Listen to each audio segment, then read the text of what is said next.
Near mint condition, the home of collected editions. Oh my gosh, look at that panel of Batman. You have the absolute, you have the deluxe. DC Comics firing on all cylinders.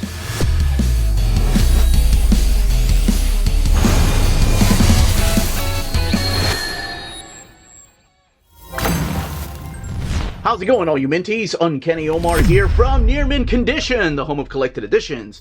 And join me today for my overview of the Wonder Woman by Phil Jimenez Omnibus. We are looking at the new printing, so we're also going to be comparing it to the original printing.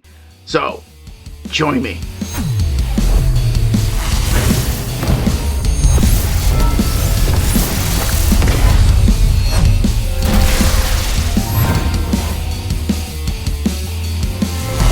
Welcome back, everybody. So what we are looking at here is the latest printing of the Wonder Woman by Phil Jimenez Omnibus. And this is the 2025 printing, in case you're watching this a little bit later. And this was previously published before by DC Comics. As a matter of fact, we're looking at the original printing from 2019 on the left-hand side. And immediately something I noticed, and I hope it comes through on the camera, is how much vibrant it looks over here in the original printing compared to over here. And I'm not sure which one is closer to the original cover. I'm going to assume, this being the latest printing, that this is using the latest scans of those masters, but that's the one thing I noticed. This has more of a bluish tint finish to it. Over here, it just seems like it's a little more faded out. And the DC bullet logo is there, whereas over here you just get the full art by Phil Jimenez, the only person you see on the title, because, oh my gosh, he wrote and drew everything in here. The spines of the books, we have Wonder Woman by Phil Jimenez Omnibus, the Wonder Woman logo there, and then, of course, the DC logo, which has now changed, reverted back to that my childhood DC logo that I love so much. And then the back of the book right here. A classic Wonder Woman run collected for the first time. And over there, they reworded it. It says a classic Wonder Woman run in one monumental collection. Now, that could be because they figured out, oh, perhaps we have collected this before in two trade paperbacks, Paradise Lost and Paradise Found, and also the return of Donna Troy. Or perhaps, since this is a reprint, this is not really collecting the run for the first time. So, ISBN down there is beautiful, and oh my gosh, that is the only way I can describe Phil Jimenez's art. Beautiful Wonder Woman. Everything in here is beautiful. But it tells you what is collected in here, and of course, a little bit about the stories found in there. ISBN, retail price, and the retail price of the original printing is $75, while the new printing is $100. Now, let's take a look at what's underneath the dust jacket, because I remember, yeah, love this image. It's from Sensational Comics. It's a variant cover to the Sensational Comics #1. And it is an absolute mind-blowing image.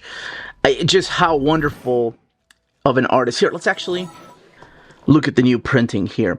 And as I was saying, just how wonderful and magnificent of an artist Phil Jimenez is, especially when it comes to somebody as gorgeous and strong and smart as Wonder Woman. So here we have her in just different incarnations from the New 52. So this stuff was actually drawn after this particular run, obviously, because we are looking at stuff here from like the New 52, the 70s, the classics George Perez relaunch, this Sensational Comics, her first appearance, and even Linda making an appearance there from the TV show, and then of course some of her supporting cast. But I love that we have like the different eras.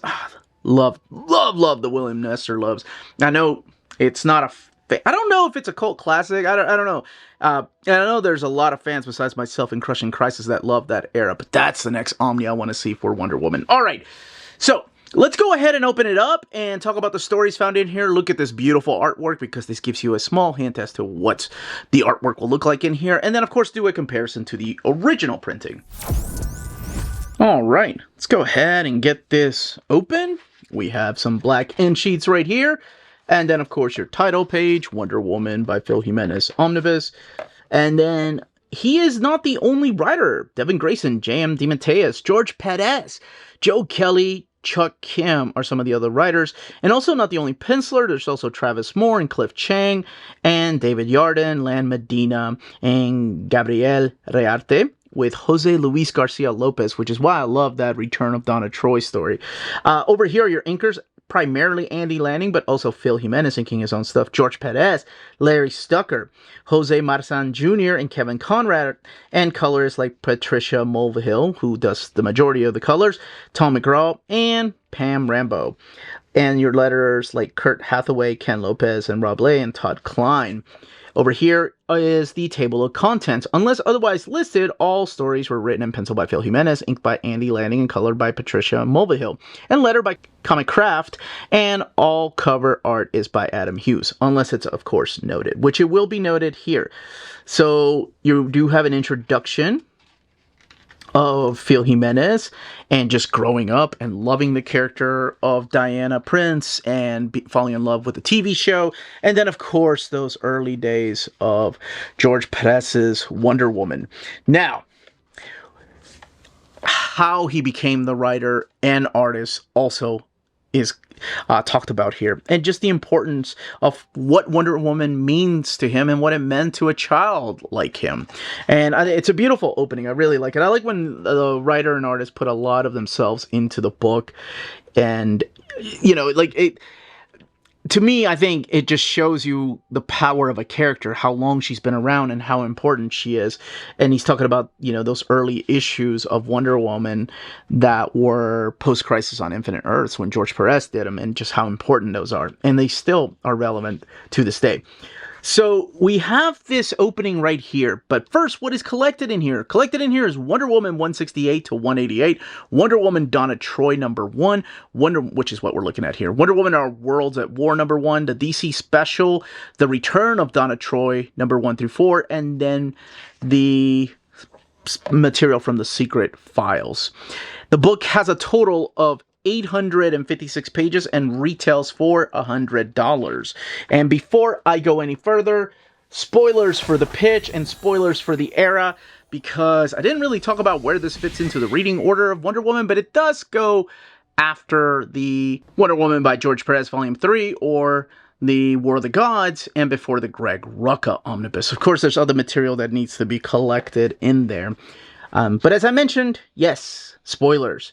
So we kick it off with this Donna Troy book right here, issue #1, which is all part of the Girl Frenzy that was in the late 90s. They did a lot of the, kind of like a spotlight on these characters, these lady characters from the DC Universe.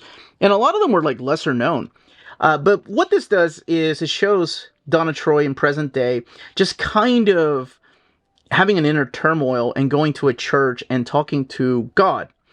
She has a flashback with this fight between the Red Panzer and Wonder Woman and herself, and this is when she was known as Troya. It is very important to note, this is why I talked about spoilers, that during this time, Donna Troy, in continuity, is kind of like the twin sister of Wonder Woman, of Diana, that in this continuity, during this time, doesn't matter if it was retcon later or before, because Donna Troy is a very confusing character, that she is made of a shard from the soul of Diana, and that's how she came to be. So there's a lot of that, just talking about how she's kind of like her soul partner and her soul sister. And that's why she talks about those kind of things, in case you're a little bit lost. And this is also a flashback when she was with the Teen Titans, and of course, the importance of Wonder Woman, and then just the horrific things that have happened to her.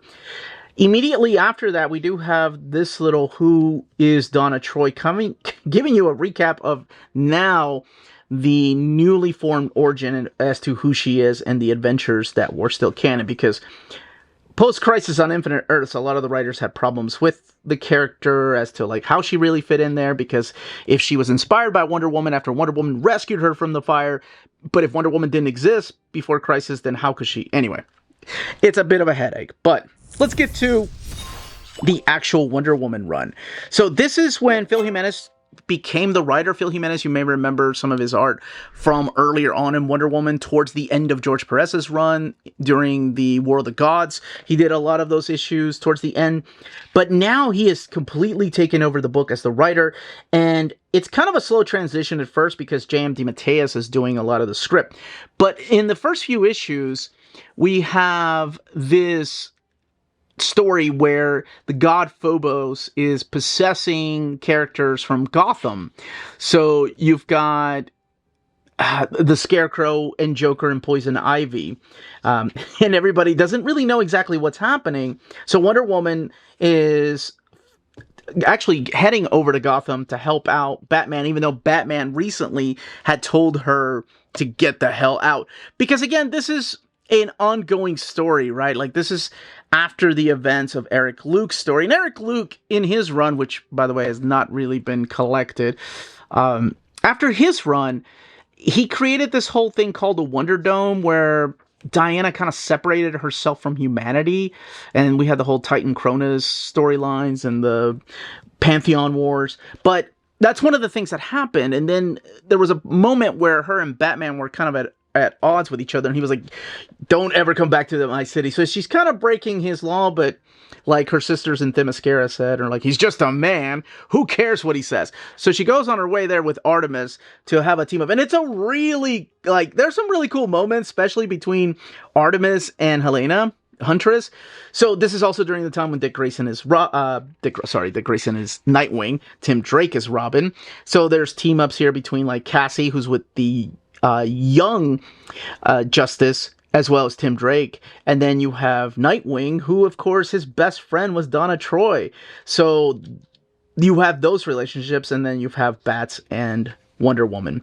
And there's cool moments in here. My favorite moments, though, are with the characters of Artemis and Huntress. Because Huntress is a devout Catholic and doesn't really believe in, polytheistic beliefs. Whereas Artemis is, of course, like a goddess, and they have this huge conversation about religion, and it's a really cool conversation. Now, it's really fun to also see Cassie take the spotlight. She was from the John Byrne run, and now a fully fledged Young Justice member.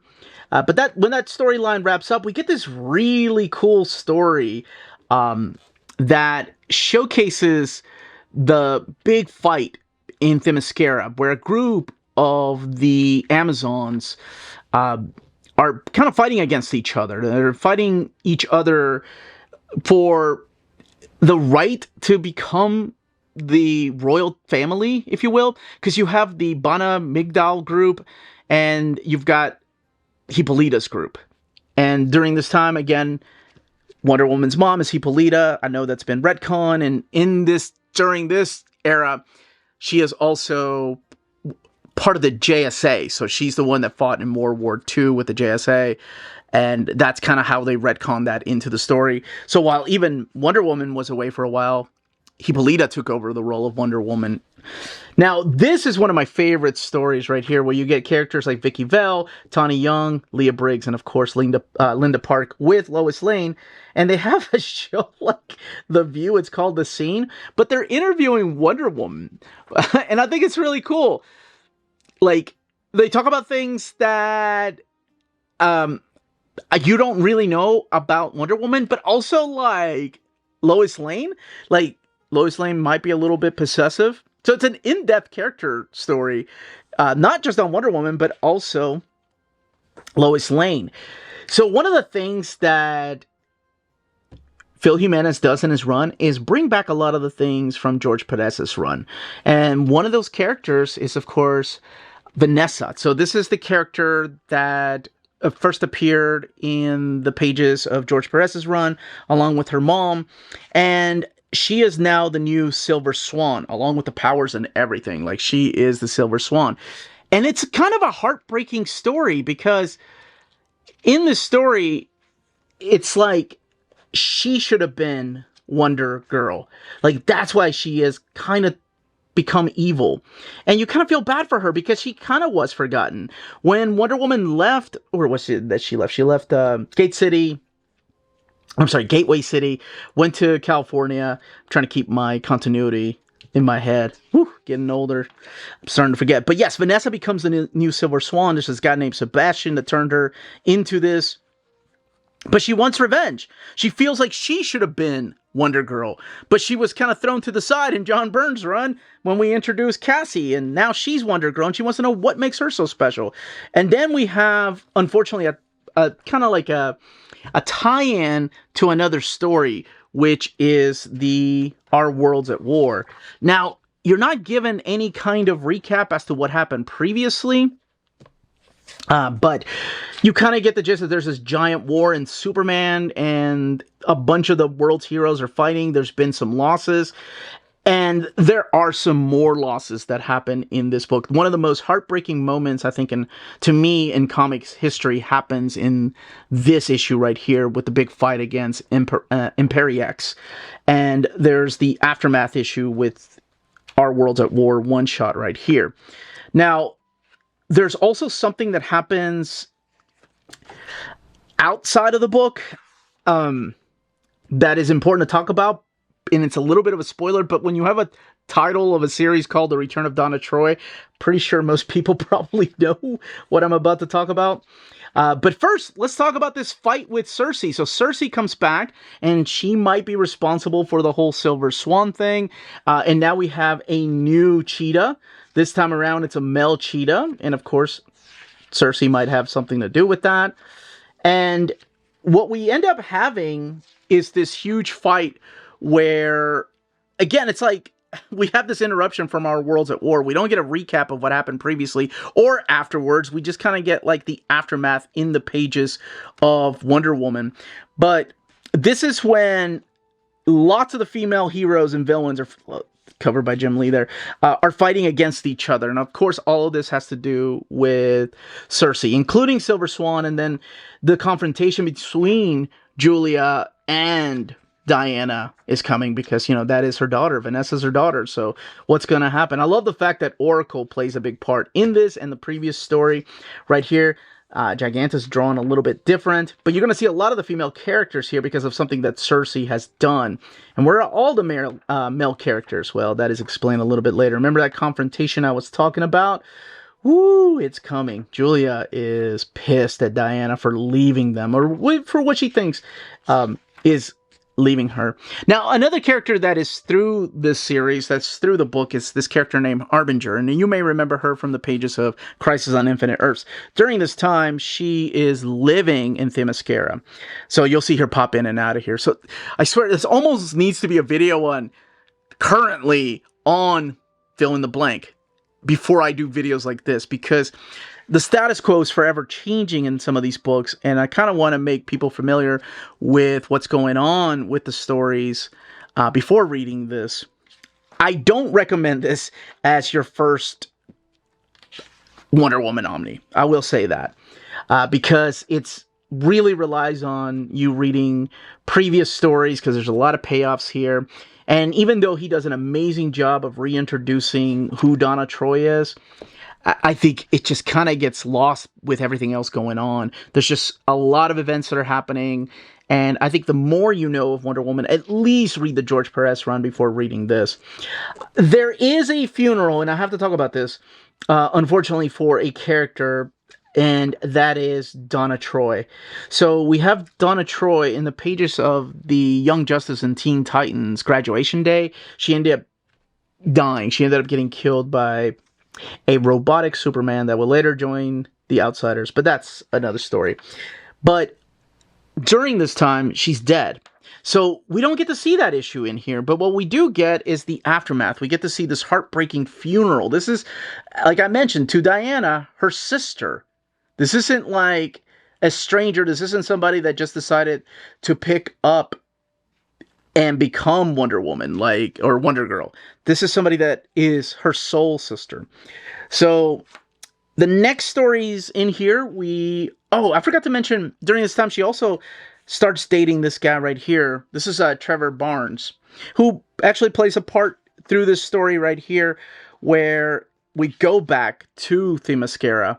And what's going on is we have this group of villains called the Villainy Incorporated, who appeared early on, like in the 40s, but then kind of reappeared in the pages of that Our Worlds at War. And now we have like a latest incarnation in there. They're the ones that are here. So here's that cover. I do want to go ahead and compare it to the cover here of the new printing. So yeah, it's definitely a little more vibrant than this. This looks a little more faded. So this is actually closer to the original printing cover. But rest assured, if you got this, you're like, oh, I really like the blues, it'll be in there. Just like most of the DC books, doesn't tell you what issue you're on. Now, Phil Jimenez doesn't draw every issue. We have like Cliff Chang and other artists that help out through here. And he does write all the stories. The covers are awesome, by the way. I love Adam Hughes' covers. Like, I think this is the run that kind of made me a fan. This and some of his Tomb Raider stuff are what made me a fan. So yes, during this time, Donna Troy has passed away. So by the end of his run, a lot of the things get cleared up, like what happened to the Melchita, what ended up happening to Trevor, and then of course what ended up happening to Silver Swan, like that story. But we get this little recap right here. This is the funeral of Donna Troy. And then we finally get the return of Donna Troy. So this kind of tells you not really how she died, but the fact that she's dead, which is important. And then the journey on how they got her back. So is she really dead? Is she a goddess? Is she in Hades? Where is she? What, for me, does it is the Jose Luis Garcia-Lopez pencils with inks by George Perez. These are two freaking legends. And I can't believe Phil Jimenez must have been on the moon writing this. And he's got his like legendary heroes drawing these issues. But yes, this is the Outsiders and some of the Teen Titans teaming up together to try to get Donna Troy back. And I'm glad it's collected in here because this was not collected in the Infinite Crisis book, even though I think it really belongs there because it kind of ties into what's going on in the bigger scheme of things with returning heroes. In the back, we do have those secret files right here. So you have like bios on the characters. It's like a who's who of the characters, including the new cheetah right there and who it is. I would recommend reading the book first before reading the back. And you have Cronus, Ares, all these gods have kids. Other covers here by Phil Jimenez long after he did the work on this book, including this Sensational Wonder Woman, or Sensational Comics featuring Wonder Woman #1. And the Linda Carter special right there. 75th anniversary. And then the bio on Phil Jimenez. Now, before I go and look at the binding of the book and then do a comparison, I said that this would send a good jumping on point. See the invisible jet? There's a lot of things he brings in, not just from the George Perez run, but also like the TV show. One of the things I will say is set yourself some time aside to read this. I'm not exaggerating. I've said it before and I'll say it again. I don't know if I said it in my original overview with the first book whenever I talked about it. My overviews are a lot different now than they were then. It's dialogue heavy and it can be dense at times. And there's nothing wrong with a lot of dialogue. I love reading comics. You know, some of my favorite comics do have a lot of dialogue. I love writers that just use as much dialogue as possible, but to tell a story, but it can be dense at times, and I think that's where this lies. It can be a little dense, and sometimes you need a break from stories like this, where there's just too much narration, too many caps, and word bubbles. So, just give yourself some time. I love his artwork, but also be prepared to read. It's what I always tell people, and I mean that. Okay, now let's talk about the binding. The book has a total of 856 pages. It is sewn binding and printed in this glossy paper stock. And the original printing had glossy paper stock, but we're looking at, you know, a book that was printed in 2018, 2019, compared to this. So let's look at a quick overview. Oh my gosh, I forgot how much excess glue they used to put in these, on the actual binding. Like, oh, they would make these things into rat traps. So, let's actually go back. So, yes, the paper stock back then was thicker. But like I've mentioned in the past, you know, publishers have just gone a different route. And there's a little more bleed through happening here than over here. Not really much, honestly. But I think it tends to lay over better than over here. This one, because of the excess glue, makes it almost like feel like glued binding. And now I want to bring the focus to some misprints that happened in the original printing, such as the missing letters here from the word bubble. They do return, unfortunately. But then again, I don't have the original comics, so I don't know if they had any dialogue or not. I'm pretty sure they did, because I remember reading this in the trade paperback edition. Now, something that you probably already saw, but just in case you missed it, as I was flipping through here, because I do happen to flip pretty fast. In the original printing, they left out, and it was a complete accident, they did leave out one of the pages from the Secret Files issue number 3.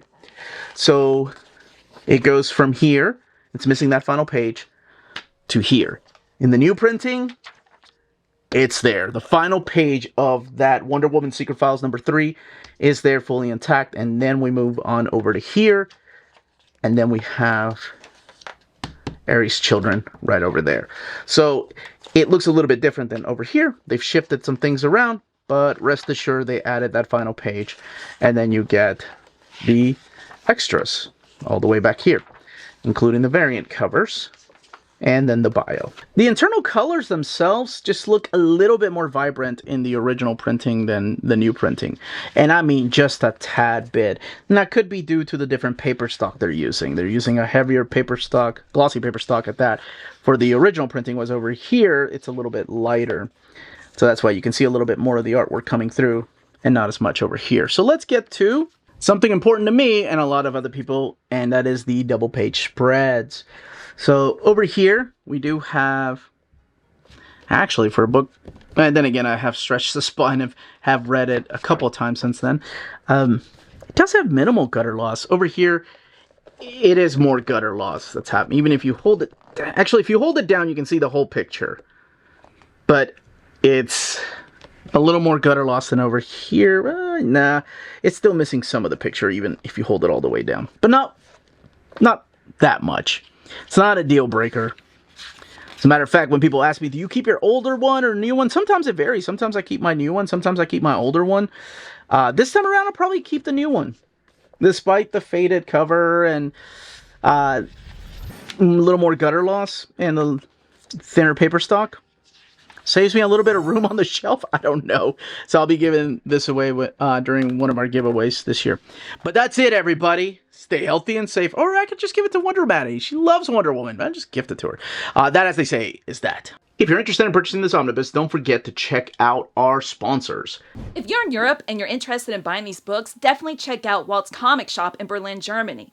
They have the cheapest pre-order prices, flat shipping rate of €12 for all EU countries, emails answered within 24 hours, waltzcomicshop.com, and you can use the code nearmintcondition at checkout and get free shipping for all EU countries with your first order over €40.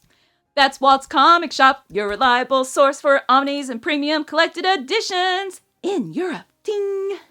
CheapGraphicNovels.com, your online home for graphic novels and collected editions up to 50% off cover price. They have excellent shipping and prompt and helpful service. Check out their bargain deals for up to 90% off cover price. And don't forget, the CGN also takes pre-orders. That way you don't miss out on the hottest releases. And they are currently running a special promotion for you Minties. If you're a first-time customer, after receiving your order confirmation email, reply back to that email and let them know Near Mint Condition sent you their way. They will then apply a free shipping promotional credit to your next order in the US. Cheap Graphic Novels, your source for the hottest books with the kind of deep discount, quality shipping, and customer service that will keep you coming back for more. And that was the content, the page count, and build, and of course the comparison to the original printing. In the comments down below, let me know if you missed out on it the first time around, if you have those trade paperbacks, the Paradise Lost and Paradise Found, and of course, the Return of Donna Troy, or if this is one of the books that you were missing from your collection. If you have any questions, leave those down below. Smash that like button on the way out. Everyone, stay healthy and safe out there. Much love.